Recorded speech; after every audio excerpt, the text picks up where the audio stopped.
Ингээд ихний мэдээлэл засгийн газрын хуралдаанаар спортын бооцоод таавраас бусад бүх төрлийн бооцоод таавар цахим мөрөөдтэй тоглоомыг бүрэн хориглох хуулийн төслийг улсын хурлын аралтай гормоор өргөн барихаар шийдвэрлэжээ.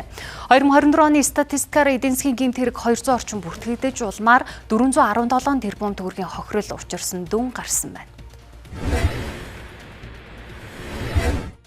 Өнгөрсөн хугацаанд харилцаа холбооны зохицуулахаараа энэ цахим мөрөөдтэй тоглоомын үйл ажиллагаа явуулдаг нийтдээ 6036 домын хаягийг Монгол улсаас хандах хандлтыг хязгаарласан хэдий ч линкүүдийг сольж VPN ашиглаж энэ үйл ажиллагаа явуулсан хэвээр байна.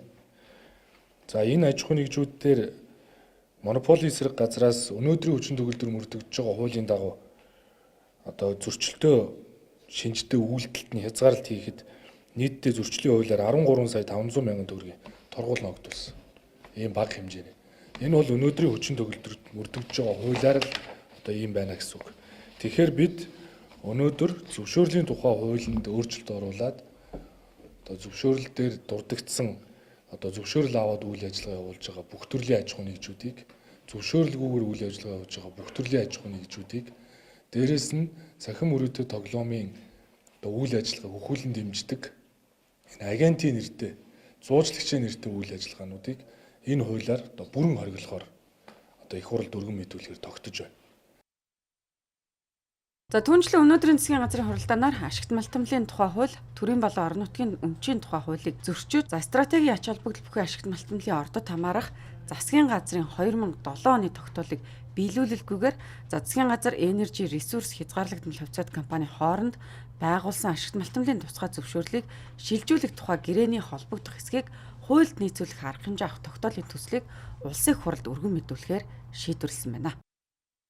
За энэхүү тогтоолыг гарах болсон хууль зүйн үндэслэл нь Монгол Улсын их хурлаар хэлэлцэн шийдвэрлэх ёстой.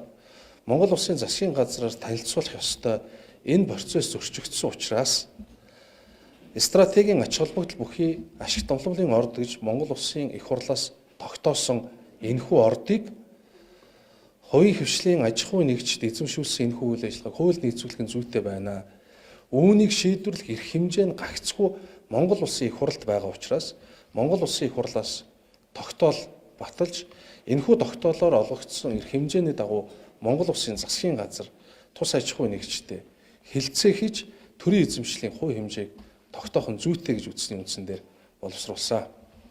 За түүнчлэн 7 хоног бүрийн Бямб гарагт нийслэлийн шуурхай штаб хуралдаж гэр хорооллыг дахин төлөвлөлттэй холбоотой асуудлыг хэлэлцэж гарсан шийдвэрийг иргэдэд шуурхай мэдээлж байхаар тогтсон байна.